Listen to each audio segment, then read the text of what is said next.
गुरुदेव के लिए महादेव कौन है? महादेव के अलावा संसार में कुछ शेष बचता ही नहीं है, तो मैं महादेव के अलावा और किसको क्यों देखूंगा।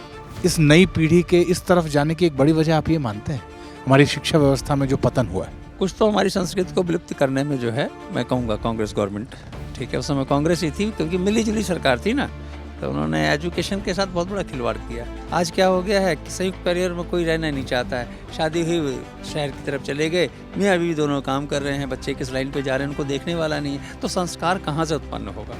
बड़ी विडम्बना है कि मैं खुल के कुछ शब्दों का प्रयोग नहीं कर पा रहा हूँ। गुरुदेव के लिए महादेव कौन है?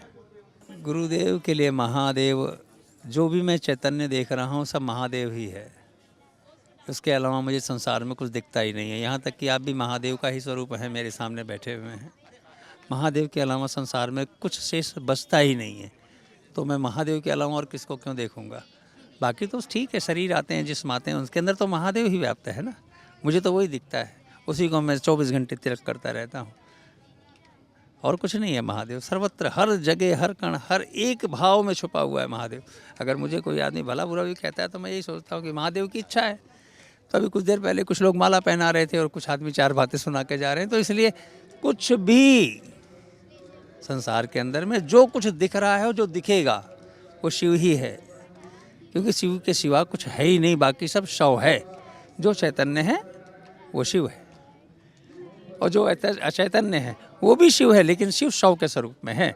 तो इसलिए मानना मेरा यह है कि शिव ही मूल है और शिव ही उसकी शाख है। भले हम कहते हैं गुरु ब्रह्मा गुरु विष्णु गुरुदेवो महेश्वरा गुरु साक्षात अपार ब्रह्म तस्मै श्री गुरुवे नमः। गुरु को जब हम गुरु मानते हैं तो उनके अंदर में शिव व्याप्त होता है, और वही शिव जो है मुझे सर्वत्र दिखता है। उनकी वाणी के रूप में उन्होंने जो हमारे दिमाग में बातें बैठा दी हैं, उसमें शिव के अलावा कुछ कहीं दिखने के लिए जगह ही नहीं छोड़ी उन्होंने कहा बस एक ही चीज़ को पकड़ो, शिव के कंधे पे झूला झूलो, और कहीं झूलने की ज़रूरत नहीं है। तो वही महादेव बाहर भी हैं, वही अंदर भी हैं, वही सब कुछ हैं, उसके अलावा सर्वोपरि और कुछ भी नहीं है, जहाँ तक मैं समझ पाया हूँ, और कुछ है ही नहीं।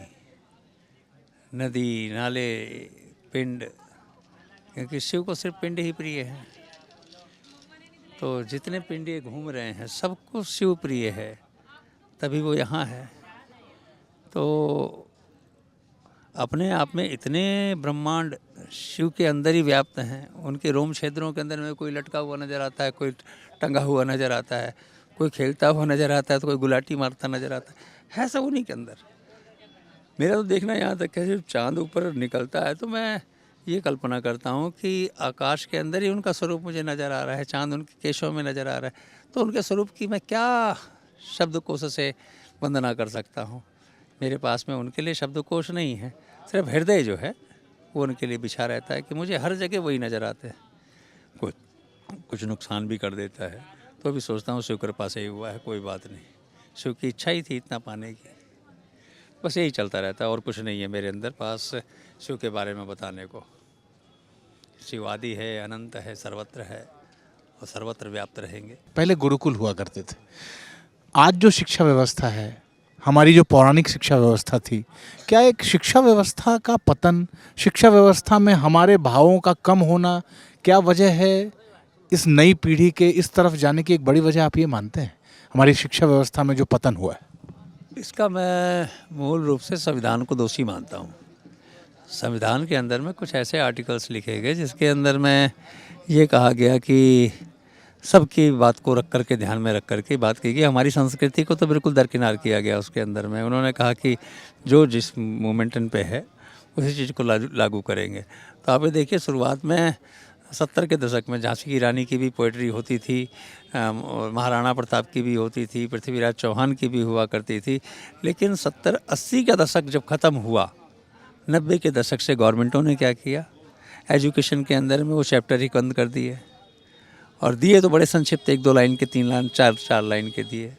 तो कुछ तो हमारी संस्कृति को विलुप्त करने में जो है, मैं कहूँगा कांग्रेस गवर्नमेंट, ठीक है, उस समय कांग्रेस ही थी क्योंकि मिली जुली सरकार थी ना, तो उनको ये डर था कि अगर हमने इसका नहीं माना, ठीक है, तो सरकार गिरा देगा, तो उनकी व्यवस्था रही होगी। तो उन्होंने एजुकेशन के साथ बहुत बड़ा खिलवाड़ किया। आपने देखा होगा ओपन यूनिवर्सिटी इन्होंने खोली, पत्राचार खोला, ठीक है, और उसका रिजल्ट क्या रहा? कोई ऐसा रिजल्ट नहीं रहा कि जिससे कुछ IAS PCS या कुछ अधिकारी निकले हों। सिर्फ खाना पूर्ति हुई उसके नाम पे, एजुकेशन के नाम पे।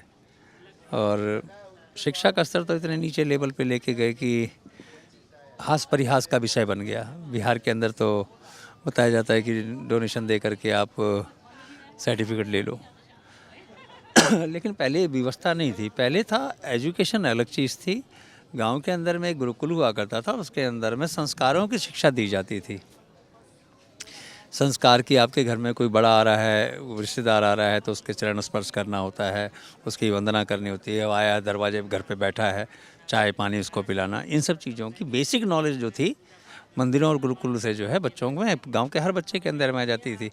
यहाँ तक कि अब शिक्षा का स्तर इतना ज़्यादा था कि हर साल जो है जब सर्दियों का महीना आता था तो एक नट जो कि पहलवानी सिखाने के लिए गांव के बच्चों का एकत्रीकरण करता था और 2 महीने की बाकायदा कुश्ती की प्रतियोगिताएं होती थी। आज उसमें विलुप्ति की कगार पर चली गई हैं। कारण क्या रहा? शिक्षा का स्तर। हमने नवीन शिक्षाओं को, कॉन्वेंट को जो है ज़्यादा बढ़ोतरी दी, ठीक है, गुरुकुल की मानसिकता को ख़त्म कर दिया। गांव में जो एक महात्मा रह करके संस्कार देता था उसका भी हास्यप्रद जीवन बना करके उसके साथ में भी हमने समाज से उसको बहिष्कृत करके निकाल दिया, ठीक है। तो अब वो आचरण देगा कौन? पहले एक संयुक्त परिवार हुआ करते थे जिसके अंदर में दादा दादी, नाना नानी, बुआ बुआ, फूफा फूफी, ठीक है, सब लोग नज़र रखते थे कि हमारा बच्चा बिगड़ ना जाए, हमारे घर का बच्चा किसी कुसंगति में ना फंस जाए। आज क्या हो गया है कि संयुक्त परिवार में कोई रहना नहीं चाहता है। शादी हुई, शहर की तरफ चले गए, मियाँ बीवी और उनके 2 बच्चे। मियाँ बीवी दोनों काम कर रहे हैं, बच्चे किस लाइन पे जा रहे हैं उनको देखने वाला नहीं है। तो संस्कार कहाँ से उत्पन्न होगा? सबसे बड़ी आज की परेशानी का सबब जो दिख रहा है, संस्कार जो है वो बिल्कुल नाश हो गए। दोबारा से हम जिस पोजीशन पे खड़े हैं उस पोजीशन से भी अगर हम कोशिश करें, आज मैं यही कहना चाहता हूँ कि अगर माँ बाप की रिस्पेक्ट करेंगे, नहीं है उनकी फ़ोटो लगा करके उनके हाथ पांव जोड़ेंगे, ठीक है, तो ये पक्का है कि उन बच्चों के ऊपर इसका इफेक्ट दिखेगा। हाँ हाँ हाँ हाँ, दर्शन देने आता है आपसे, जी जी जी।